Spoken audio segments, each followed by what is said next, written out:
Joining us today on Wall Street Silver is Peter Krauth, editor of the Silver Stock Investor newsletter. Peter, how are you doing today, sir? I'm great, Ivan. How are you? Oh, we're doing really good. We appreciate you taking the time to talk with the community today. You have a target that's pretty far away from where we are at right now for the silver spot price. How do we get to your target of $300 silver, Peter? Let me just say that I'm sort of looking at that as a probably quite a longer term.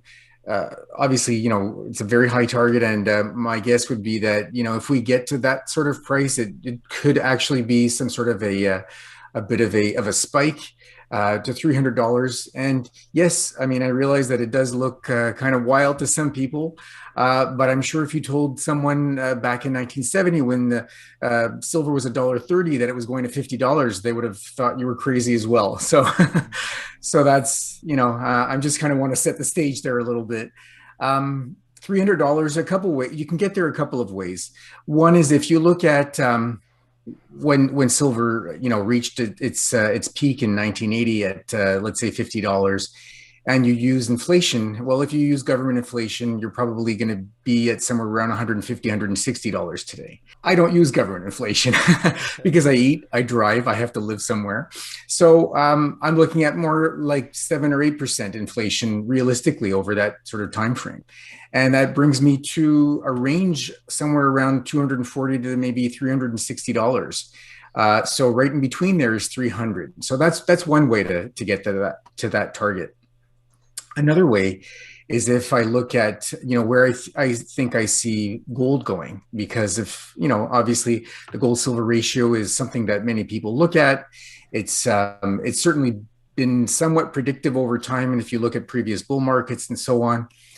And I think that ratio is going to eventually drop down to about 15. And my, I think, relatively reasonable, realistic target for gold is around 5,000. And if you look at a ratio of 15 to 1, that brings you to a little over 300 in silver. And so those are just two ways that I can relatively easily get to that sort of target. I'm curious. You wrote an article on cryptocurrency. I'm curious as to your take on recent market action with crypto, how Bitcoin and Ethereum and the rest of them just sold off like crazy. They seem to be recovering a bit. Do you think this is like a long-term bear with them? Do you think there's going to be obviously some sort of movement to replace them with some sort of crypto that will be backed by precious metals, and how do you see them in the future, especially in relationship to precious metals? Okay, so I mean, I think that cryptos are here to stay in some form. There's no question that central bankers and central planners are not crazy about, especially the ones that have a limited inventory, limited supply. And are decentralized, and basically that they have no control over. So that's, to me, a given. Despite that, I think there is a place for them. Let's talk Bitcoin. Bitcoin's the king of cryptocurrencies for multiple reasons.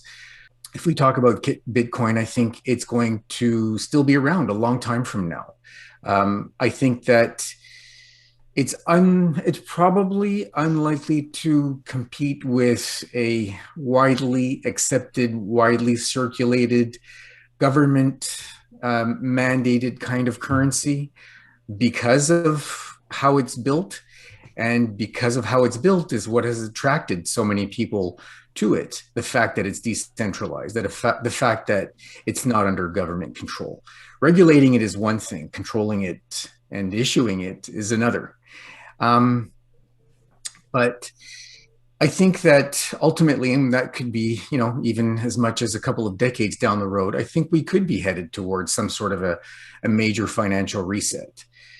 For me, as a student of history and a student of monetary history, I believe gold and silver have a place and will continue to have a place. And that place may be in many ways a similar place to what Bitcoin eventually will have. I don't think that Central planners will accept precious metals backed cryptocurrencies, as replacements. But are we going to get to some sort of a point where there is, a bad enough sort of global financial crash that there is a reset? I'm willing to give some leeway for the fact that if there is a severe enough crash, that the people will demand some kind of a stable, a reliable, intrinsically valuable crypto. And I do believe that precious metals have a place in backing crypto that eventually will set some sort of a standard for currency. There are two or three, I won't call them cryptos, we'll call them the digital tokens that are already gold and silver backed. And the most notable ones off the top of my head are Kinesis, Load, and what's that third one, guys? Oris. What was it? I believe it's Oris. Oris or Moderno or something like. I guess there's several. Okay. The one I'm using Kinesis right now, and it seems I have several hundred ounces in what they call their silver version, and it has a debit card with it that I can actually use, and all I have to do is shift a little bit of silver over to my debit card, and you can shift it into euros or US dollars or whatever. It works really well. I'm not using it regularly, but I've used enough of the system where I could imagine someone opting out of a Fed coin or a Euro coin, or if there was a mandated government Fed token.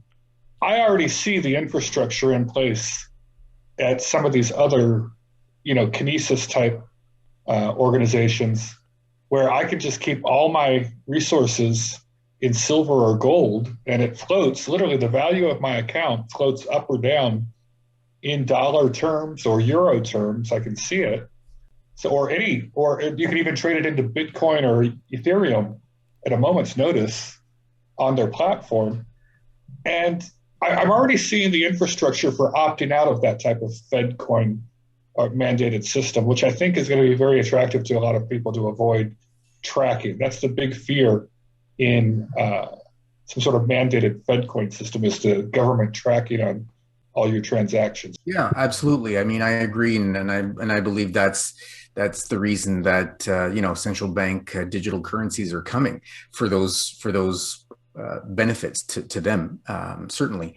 And I agree with you. The infrastructure certainly looks like it's there, and it's coming, and it's growing for people to shunt, perhaps chunks of their assets into these precious metals backed cryptocurrencies or digital currencies.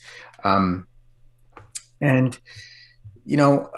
now, I think that, and perhaps for some time, the challenge is going to be the volatility, right, with the underlying asset. So now you're pretty heavily involved in, your business is newsletter writing, is that correct? That's right, exactly. And you focus mostly on mining companies? That's right.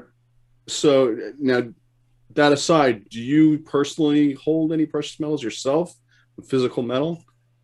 I do own some physical metal, small amounts, and I certainly like some of the ETFs. I'm very particular when it comes to that. I have a bias towards the Sprott ones, just because of my knowledge of how they work, and sort of who's behind them and so on. And beyond that, I'm very comfortable with sort of higher allocations to the mining companies, again, because of my work and the time I spend researching.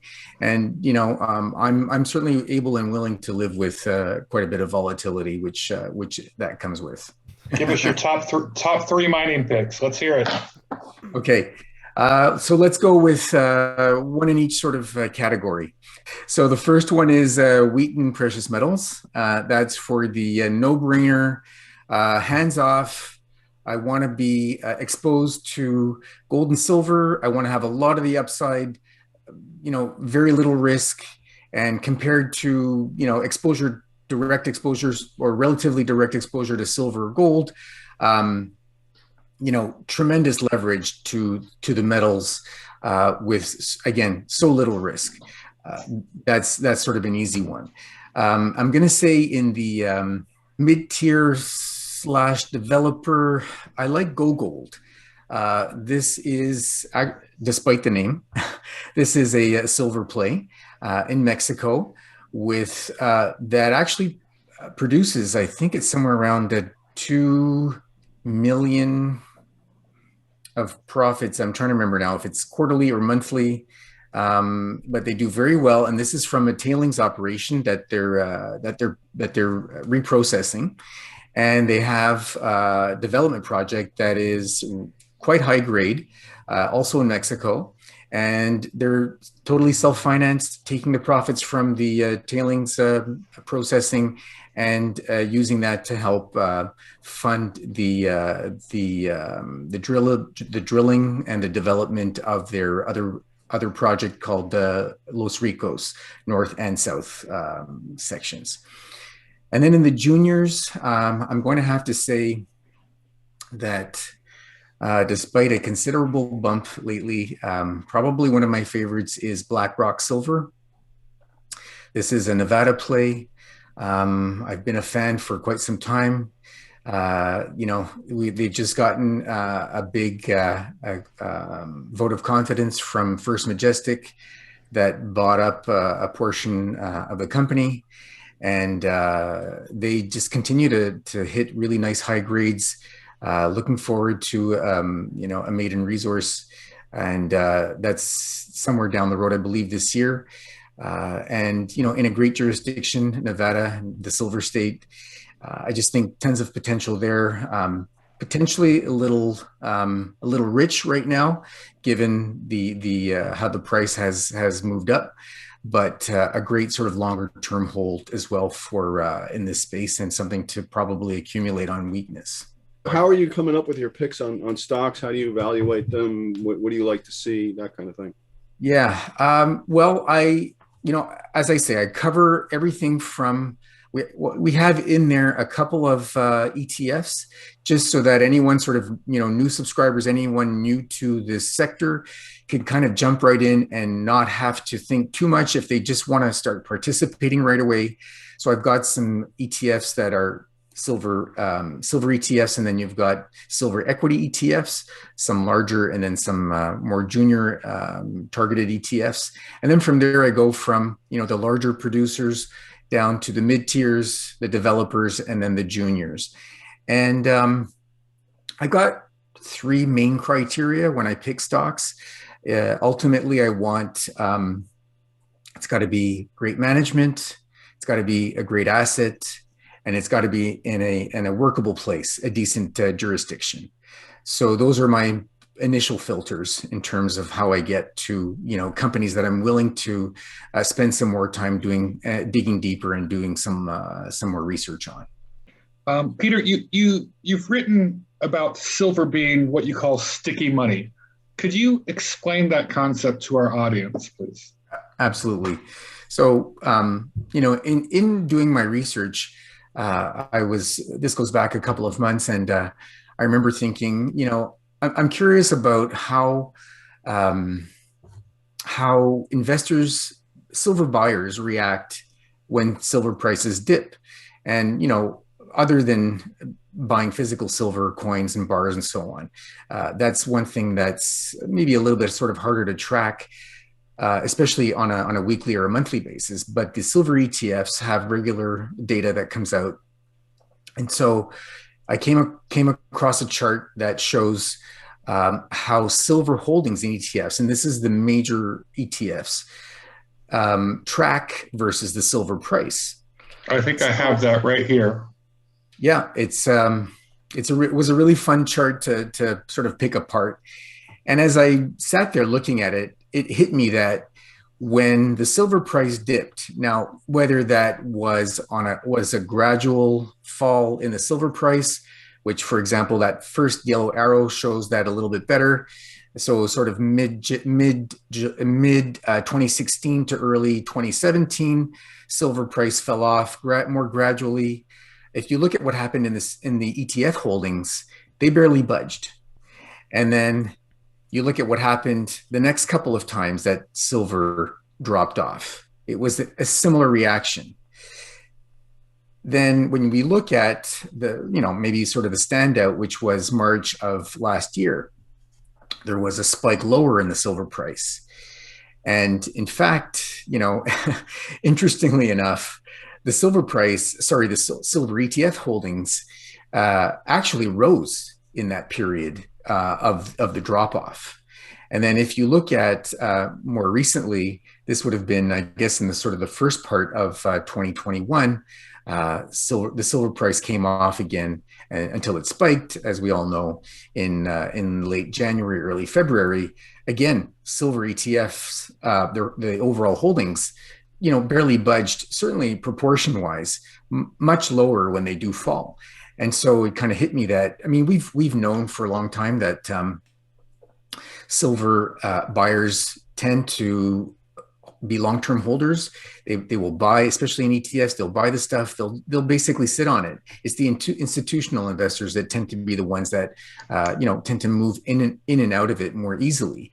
And so I realized that it's been called sticky investment. And so that kind of came to mind, the name of the article. I said, you know what, I'm going to call this silver is sticky money, and kind of go through and explain and show what the behavior is like.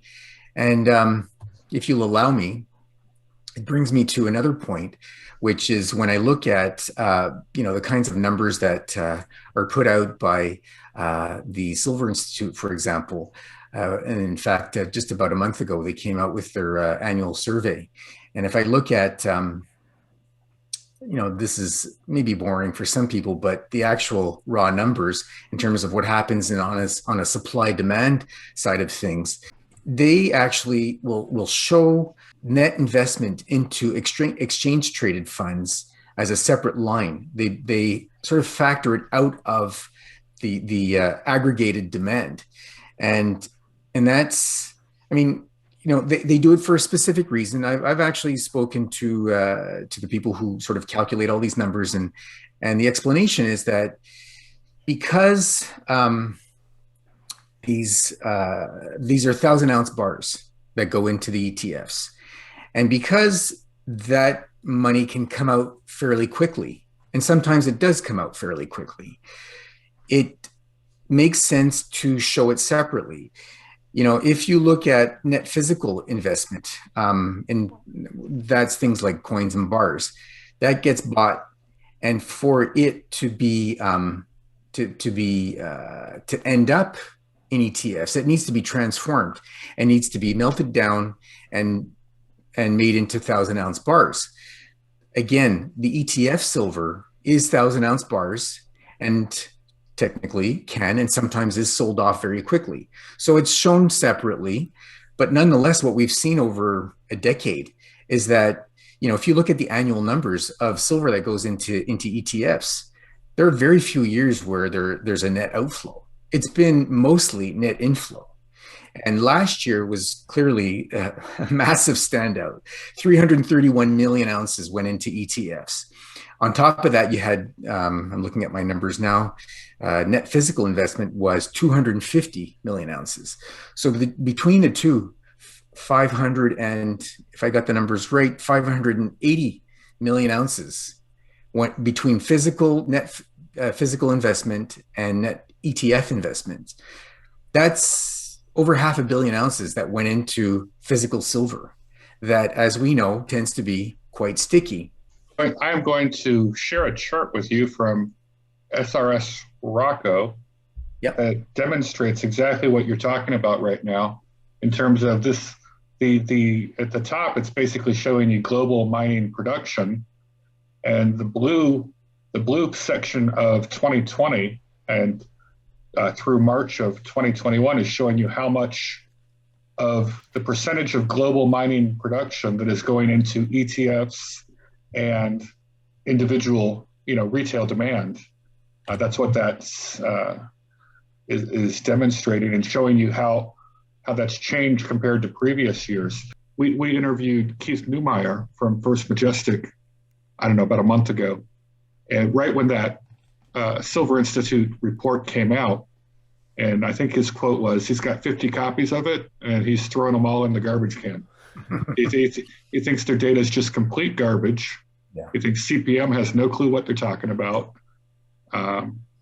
And one of the, he told us personally, he has investments in 3 different recycling companies for silver, 2 of which have gone bankrupt, and the third one is just barely surviving. He thinks the number from the Silver Institute for silver recycling is entirely fictional. They're estimating, what number is it, Peter? 170 million ounces? 2020 was 182. Yeah, he says that number is just complete fictional. Wow. There's just no market for, and this is a guy who who has a stake in 3 recycling companies. And right. I'm paraphrasing from our interview. If people want to go listen to the no, you pretty much nailed that one, Jim. I remember it very well. Yeah, he was making the argument that it is impossible to recycle silver profitably with silver in the 20s. I mean, you may get it incidentally when you're going after the gold in electronics or something, but if you're just going specifically after the silver, you're not going to make money recycling unless silver's at $70 an ounce. And this is a guy and the other thing he pointed out is these companies are all private. He says the supply numbers in the Silver Institute's data are probably accurate because all of the miners are probably public, and most of them are. And so that data is available. The demand side numbers for both industrial consumption and investment demand, that is a totally different story because these companies are all private, or mostly. They don't release this data. It's not singled out in some line item as for Tesla saying this is how much silver we consumed. So it's very hard to find this data. And the recycling number, he said, is just entirely invented at the Silver Institute. So I don't really know how anyone takes the Silver Institute seriously anymore. I mean, I agree that trying to get these numbers, that's not something that I've ever sort of discussed with anybody there in terms of how those are produced. But I could certainly imagine that they would be difficult to obtain. It makes sense. These companies being private, how can you possibly, or how can you properly come up with those kinds of numbers? Honestly, that is, to me at least, that is a question mark. I certainly, use the info for sort of an overall picture of where things are heading, trends and so on. That's probably, I guess, it's mostly useful to me. And if I think about what you were saying earlier about the Sprott silver ETF, the PSLV, and that it's a one-way trip and so on, I've been telling subscribers that given what it's costing now to buy physical silver and the kinds of premiums that you're looking at, which very easily are reaching about 50% these days still, and the margins, the premiums or the premium above spot for the over the NAV at the PSLV is actually quite minimal, especially compared to buying physical silver these days. And I'm not saying that they're equivalent. In my mind, certainly they're not equivalent because you're not holding that silver in your hands. But at least in the meantime, to me, that is probably the best way to go. If someone has a certain amount that they want to allocate to silver, maybe go out and buy a little bit of physical silver because it makes sense to actually hold some.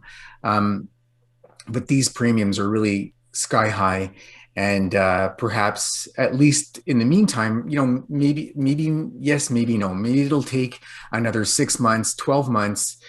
Maybe some hype will sort of wear off a little bit. We're going to get premiums to come down.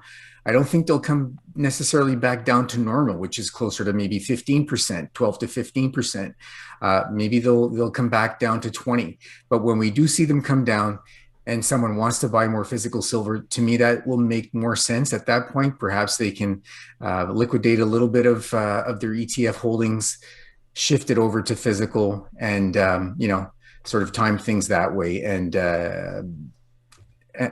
not have to deal with such high premiums. That's certainly, I think that what's going to happen is that over time, at least, with physical silver prices just so high and premiums so high, I'm not convinced they're going to drop, like I just said, all that much.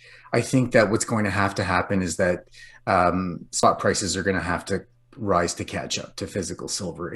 There's this discrepancy that does not make sense, and I'm amazed in some ways to see how long this has held up so far. I mean, we're looking at from what I remember, March of last year is when people sort of started piling into physical, and the dealers were almost immediately sold out, and the premiums have stayed at these levels ever since. And so you're referring back to March of 2020 when that's right. Silver got as low as 14, but at that time, we've interviewed Andy Schechtman and a few other bullion dealer CEOs, and they've told us, I don't care that spot was 14. That's right. The retail online companies, they said I was never able to buy it at 14. Yeah. Exactly. It's like, so the lowest you ever saw. It becomes a fictional number. It becomes a fictional number. What does spot practically mean anymore? I mean, obviously, I talk about it all the time because it's out there. It's what everybody kind of sees, and I'm not going to start quoting, at least not yet. I'm not going to start quoting, prices for physical silver with premiums. And if you're looking at 1,000-ounce bars, you're still looking at maybe 1% to 2%. So in that sense, spot is something that we can use as a gauge, but it's true. You want to actually own some silver. That spot price is irrelevant today. It really is. We have a member on Wall Street Silver who very closely tracks all the data from both COMEX and Sprott, and he's calculated that Sprott has been buying 53 million ounces so far year to date for the PSLV, which equates to about 1/6 of global mining production so far year to date. Just an insane number. And Sprott is actually paying over premium to acquire their 1,000-ounce bars. And it's been calculated by, his name is Ditch the Deep State. That's his username on our forum. But he's calculated they're paying about $1 over spot to acquire all these 1,000-ounce bars. The way PSLV works, the only way they can acquire those is if there's volatility and if the shares are trading at a premium to net asset value. So the fact that that's happening is what allows PSLV to go out and acquire so many 1,000-ounce bars at a premium over spot price. That makes sense. I mean, everything I've seen indicates that the markets are very tight. I mean, if for example, we were talking before about the net investment into ETFs last year, 330 million ounces. This year so far, I'm told, is that there's been some selling, and that it's probably down closer to about 90 million ounces that has moved in. The Silver Institute's forecast for 2021 was that it would go up this year by about 150 million ounces. I think that's going to end up looking relatively low by the time we get to probably Q3 or Q4. But if you factor in, and we talked about silver being sticky money, like I say, if I look back at 10 years. There have been probably 2 years where there were some notable outflows out of investment silver ETFs. 1 year was nearly flat, 2014. 2015 was 17 million, which isn't that big. And then 2018 was 21 million. Compared to 2019, where 83 million went in. And then you had four times basically as much went in 2020, and probably at least another 100 million ounces have gone in this year. So if you just for 2020, if you factor in that, and if we accept that that money goes into those ETFs and essentially stays there because it's relatively sticky money, then the shortfall in the silver market last year was 250 million ounces. That's a quarter of the entire silver market. Wow. A quarter of a billion ounces. The market was short a quarter of a billion ounces last year. That's just wild.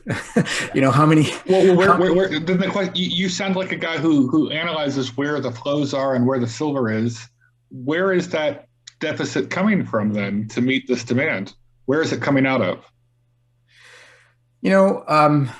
That's a bit of a puzzle. Maybe Keith Neumeyer has an answer. I don't know. Well, I mean, we do a lot of speculation on Wall Street Silver as to what's going on. Sure. This is one of the best ones that we have from Ditch the Deep State.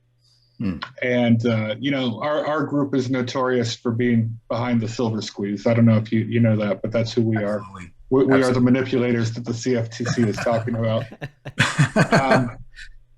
And we enjoy the process. Hey, just to explain, Wall Street Silver is all about having fun, sharing pictures, entertainment. Taking down the COMEX, that's something we just do on the side for fun. It's not our main goal. It's just a feature. So I just want to clarify that. So on this graph, you see roughly on the vertical line where the Silversqueeze basically started. And what this graph is showing is the blue line represents COMEX registered inventory. And the red line shows PSLV Sprott's incoming inventory. And you can see since late January, early February, that Sprott just went into overdrive. They issued a $3 billion shelf offering, and this is actually out of date. It's up to 53 million ounces they've acquired year to date. And you can see that COMEX's inventory is declining proportionally. This graph, what's happened is we've inverted the COMEX decrease and shifted it by 26 days. And because you can see the rise in PSLV coincides almost perfectly with the decline in registered inventory from COMEX.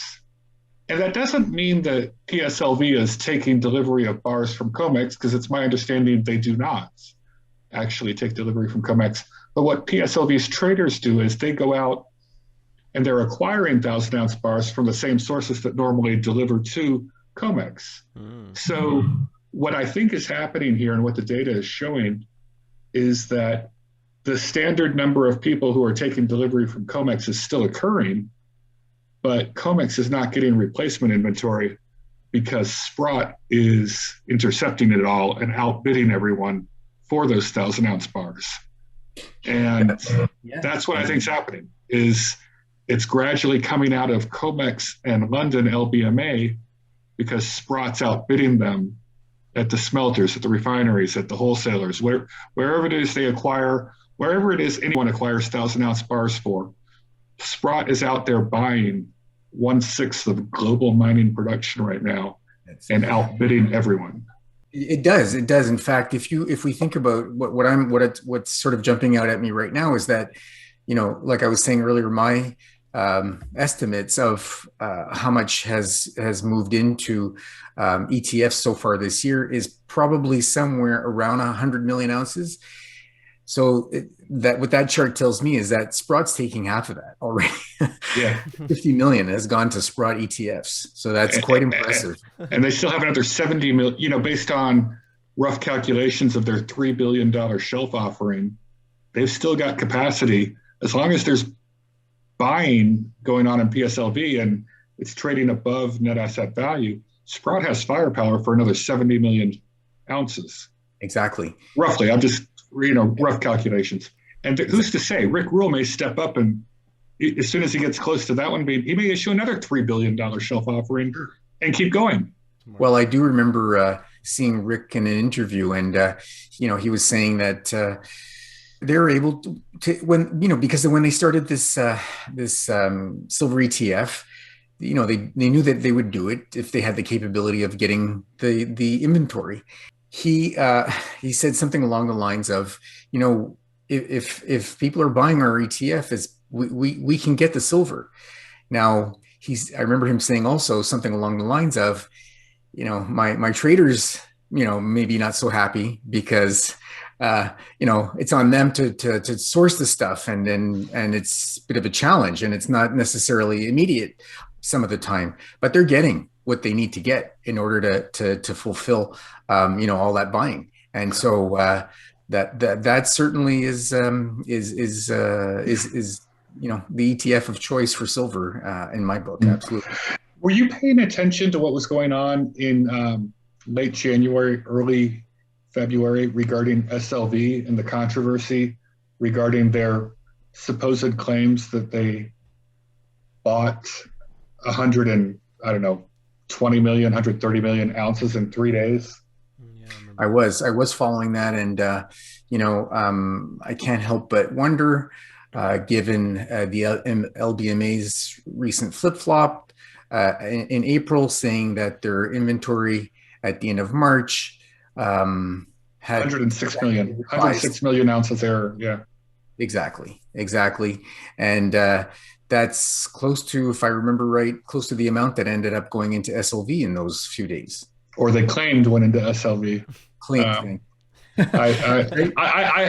don't know. I hate to be a conspiracy theorist, but it does smell really bad, because there were a lot of experts who came out and were talking about this, the physical impossibility of acquiring 100 million ounces. It was 130 million ounces over the course of 3 days, and on one of those days, I think it was the Monday, February 2nd, the price of silver dropped.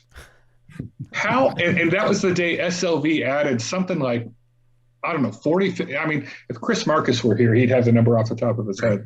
But it was some ungodly number that was record, the largest daily inflow into SLV by a factor of 3. The record had previously been set the Friday before that. If that Friday record had not been set, Monday's action would have been like triple their previous record. Inflows into SLV, an ungodly amount of silver that represented something like, I don't know, 20%.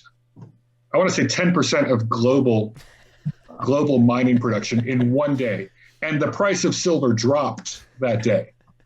That is just total bullshit. And I got to think to myself, all right, I'm the guy selling silver to SLV that day. And these guys are coming at me trying to buy 10 million ounces, 20 million ounces. It's like, don't you think this is, all right, I'm going to raise the price now. I'm going to, these, why would they say, oh, yeah, let me drop the price by $1 for you if you're buying 10?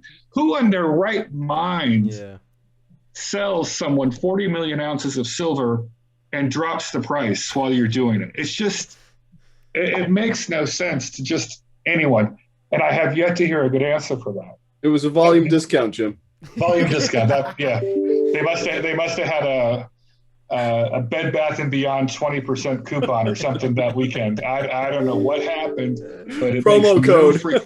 It makes no sense to me. Maybe Silver Gold Bull had a special for the SLV. Promo code, exactly. Thank you again, everyone from the Wall Street Silver community. Thank you. Awesome.